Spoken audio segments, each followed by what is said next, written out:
Hello, everyone. I'm Colin Tessier of WrestleZone.com, joined by Ring of Honor star Taylor. Taylor, how you doing today? Hey, brother, not so bad. Doing pretty good out here in the West. Very nice, very nice. Yeah, over here, I'm in New Jersey, so a bit of a cold one as we prepare for the winter here. But that being said, it is as we're recording December 1, the time for, I guess, a fitting time for retrospection, looking back on the year that's been. And for you, it's been an eventful one. You were in WWE, you were in Ring of Honor, and now kind of moving forward here with a very open future, let's say, and obviously we've also to talk about between all of those things. But with that, I guess it makes the most sense to start with Ring of Honor. That's the most topical thing in the moment. Just yesterday, your match with Chris Dickinson aired on Ring of Honor Week by Week. Now, unfortunately, Chris came away with the win, but it was a very, very good match. And ironically, with Chris being kind of the one of the leading members of Violence Limited, you being not a member of the foundation, but in Ring of Honor being one of the at the forefront of this emphasis of pure Yeah, wrestling. we're like in cahoots basically. We kind of see Exactly. the same. Exactly. So, with that being said, I thought it was a very good,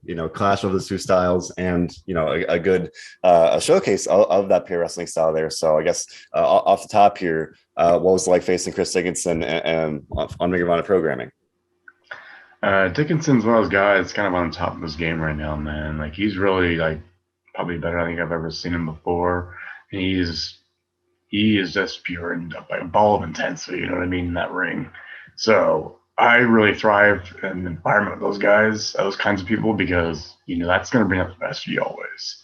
And I really enjoyed our match that we had. We basically had like a real, I like to call it like a kind of like a classic ROH style, where I remember growing up, like when I first started wrestling, ROH was like the hot thing, in the Indies, and it was really the only thing that was kind of the hot thing in the Indies, because we're talking like the year like 2005, right? That like I'm like breaking into the business, trying to make my name, like not only make my name, just figure out what to do in this world of wrestling. And you see this product of ROH, and these guys are incredible. And then they have like Samoa Joe and CM Punk, Anderson, Briscoes, and they're doing this hard hitting, style that nobody else can compete with. And while I think ROH has changed in a lot of ways, I like about the fact that I'm there is I feel like I emphasize a lot of that style back into it. And like with me and Dickinson, we're doing there, and even the match before with me and like Tracy Williams, like we really bring out, I think, that classic ROH style back into it that people kind of like probably originally fell in love with, I think. Absolutely. And you mentioned the match with Trace Williams there, and you just said you're essentially in cahoots with the foundation. So that match, another one where definitely about the emphasis of pure wrestling, of that old school, at least the old school Yeah. Ring of Honor feel. With the Trace Williams match, you picked up the win, and that was a rematch with Tracy back from the pure title tournament last fall. So with the second time around facing Trace Williams there, what was that experience like facing him on a special show like Honor for All? So, like the first time we ever wrestled in the Pure tournament, that was also the first time we ever actually met.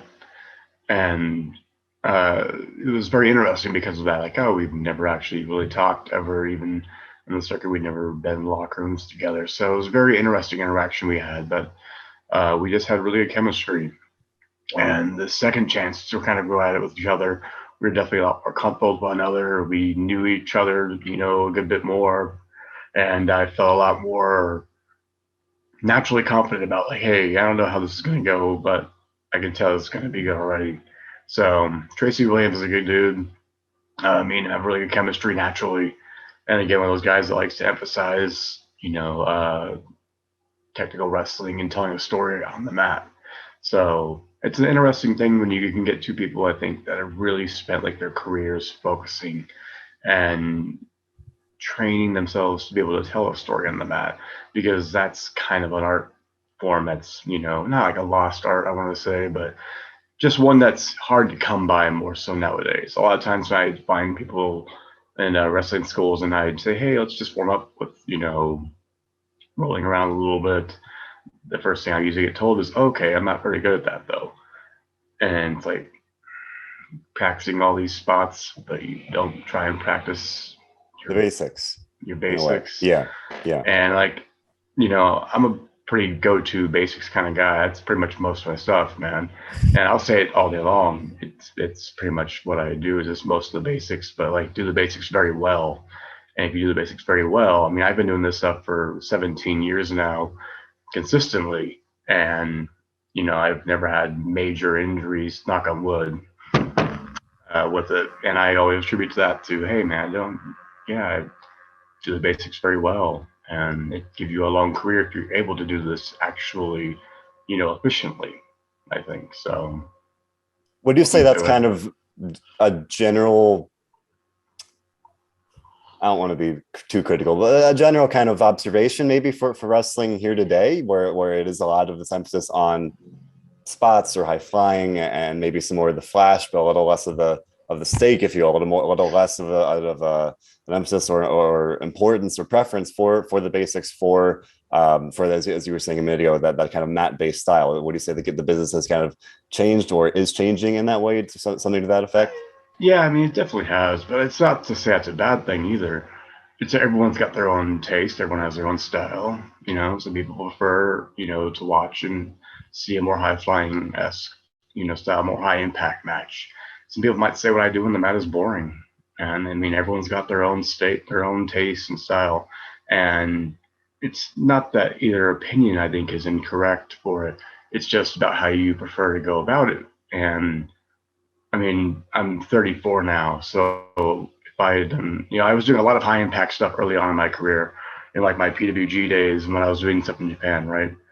A lot of high impact moves then. I remember a lot of like springboard flat back drop kicks, which just absolutely ruined my neck.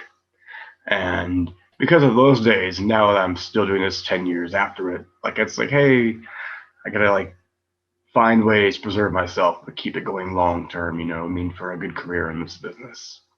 So Absolutely. it's just my personal thing, really. It doesn't mean it's for everybody. Some guys can work really well with doing all these high impact moves, making a long term career with it, and their bodies go with it, man. And it's amazing they can do that. I don't know how Jack Evans has done it all these years, man. That guy's got an insane body. That he does, but obviously you're making your style work very very well. And as I said earlier, you returned to Ring of Honor. You had the match with Jason Williams, this most recent one with Chris Dickinson. Before that, your return came at Death Before Dishonor in September, where you faced Jake Atlas. So definitely an exciting return there with Ring of Honor. Picking kind of you two guys at the time as two of these standout talent that had been released, that had been kind of newly available on the market, and to put them together there in that match. What was it like to kind of come back to Ring of Honor, considering the circumstances, to face Jake Atlas and to be in a fairly high profile match like that?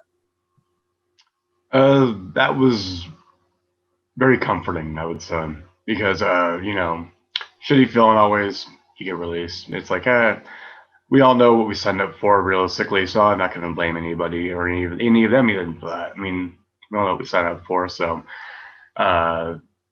one of the first things I did afterwards, though, was I contacted the powers be at ROH, because I still kept a good relationship with them, because I'd only worked with them for a year prior to that. And it was open arms, and it was like, yes, we'd love to have you back. We'll be in touch and we'll give you some dates. And then they told me, hey, we're going to put you on the pay-per-view Death Before Dishonor. And it was like, this is the way I want to come back. This is the way I want to really kind of make my scene back into the world of professional wrestling outside of WWE. ROH Death Before Dishonor, that's a statement, man.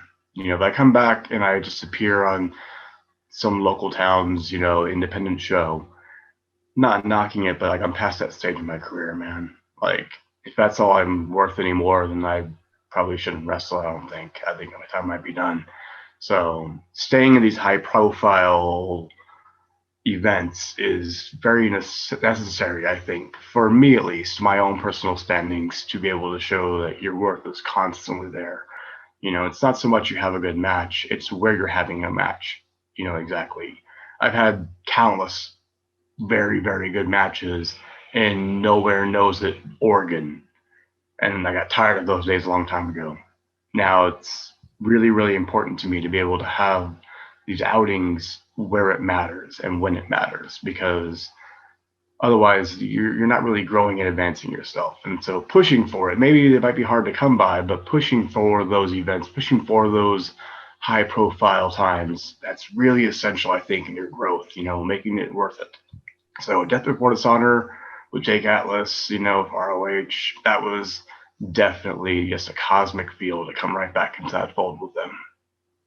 It really was. It was a great match. Very much enjoyed it. It was very much, as you kind of said, a way to make a statement about your return to the wrestling world outside of WWE. But to hone in on something you said as a perfect segue now, with its emphasis on wanting to have those events and the meaning of where you're having these matches. Now moving forward, we'll talk about the WWE stuff in a minute. But now to look forward for a minute, obviously a lot of uncertainty, a lot of kind of generally everything's kind of up in the air at this point. Ring of Honor going on hiatus for the first quarter of 2022, and by all intents and purposes, really going in a new direction, and it's just in a new vision for the company here. So obviously, everyone on the roster at this point kind of facing this open road in that sense. So for you, as you had said, 17-year veteran, a guy that maybe will definitely past that stage where you're wrestling at any given show in any given town. Now moving forward,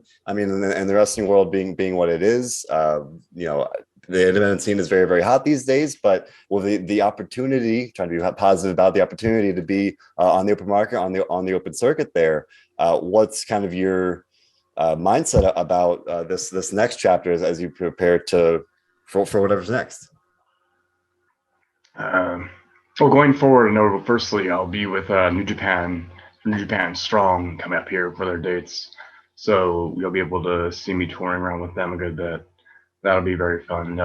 That's definitely, New Japan Pro Wrestling is one of the biggest companies in the entire world in general. So, incredible opportunity there to be able to hopefully go and tour Japan with them as soon as their national travel kind of becomes easier.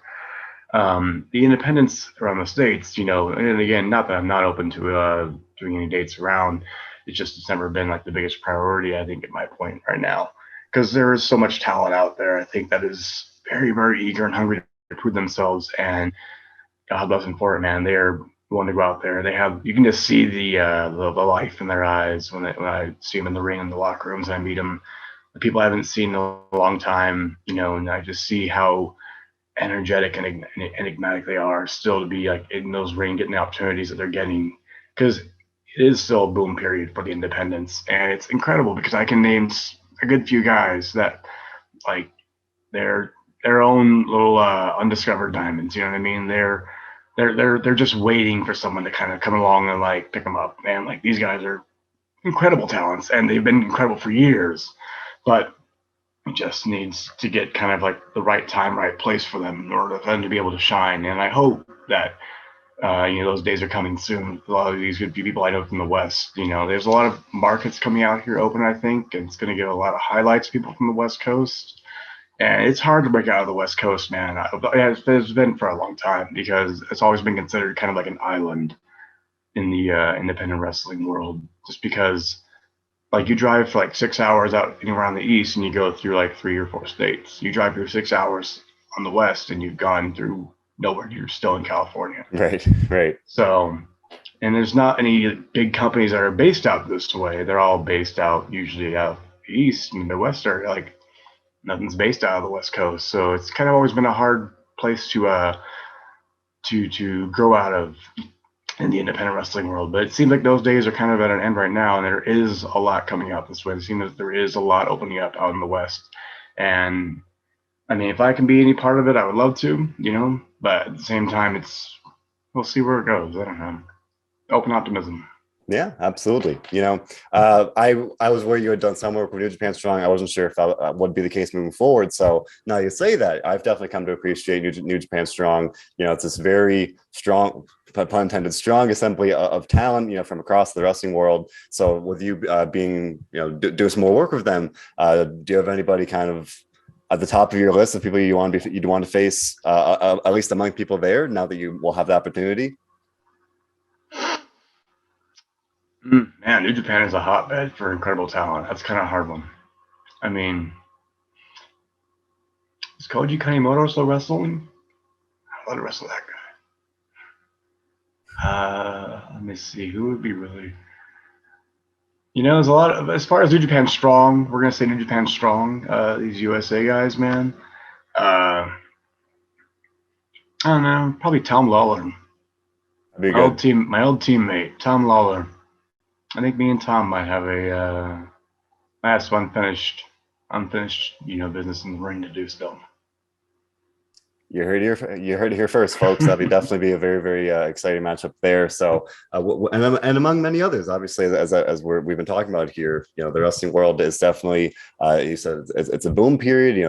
Just across the landscape here, definitely a lot of room for potential, room for opportunities. We went a little out of order here, but as I said at the start of the show, it's December now, so it's time for retrospection. Ironically, a year to the day tomorrow, you signed or at least WWE announced the signing of your contract for the Performance Center. So if that, it's just wild to kind of look back on, again, the year that's been, going from that same day, you debuted on NXT TV, then you worked with Malcolm Bivens, then worked with the Diamond Mine eventually, and unfortunately got released shortly thereafter. But maybe just to start off generally, a bit of a whirlwind going from signing to debuting, and then not too long and thereafter, getting a spot in Diamond like that. What's your kind of general look back on your time with WWE sitting here today?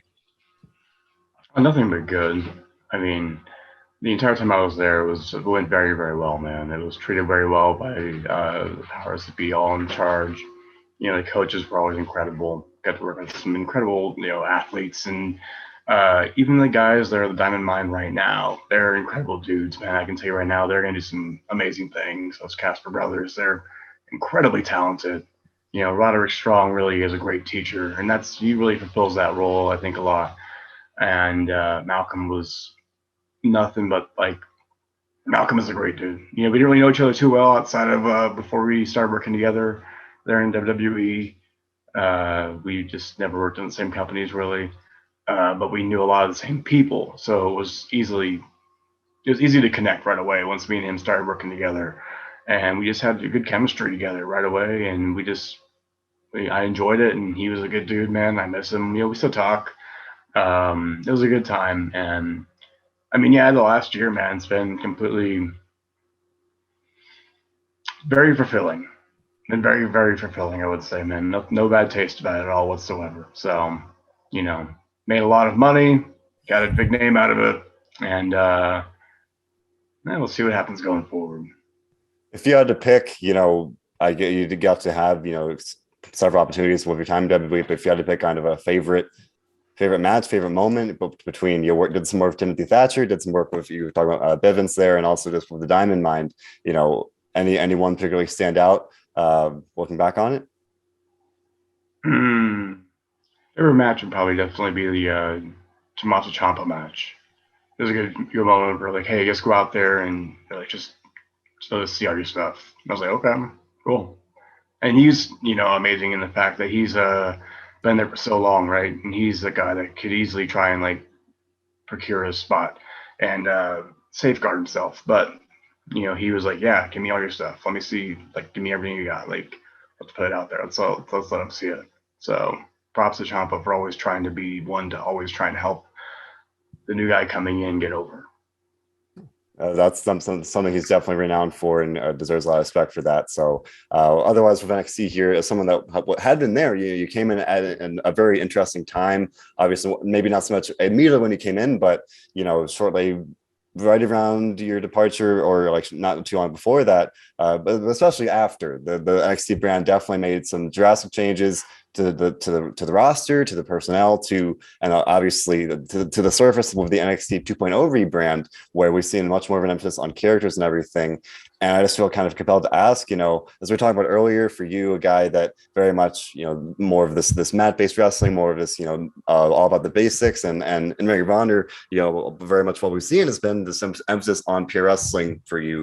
With NXT 2.0, it feels like it's very, very different from that, whereas the NXT of old very much more aligned with that. So just kind of, what are your thoughts on kind of where the NXT brand has progressed to at this point, kind of compared to the way it was maybe when you arrived, and just kind of the way it continues to evolve like that? I'm sorry, what was the question exactly?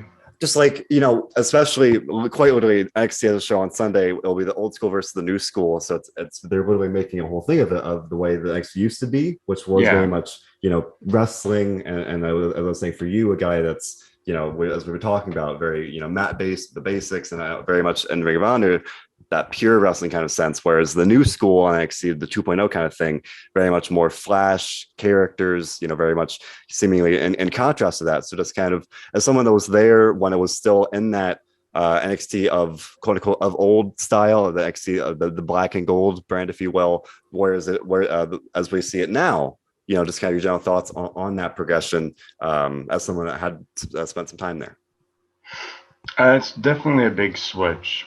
It's kind of odd to see, I will say, Kyle O'Reilly, who did the match of the year, not for NXT, but for all of WWE, in 2020 there with Finn Balor, match of the year.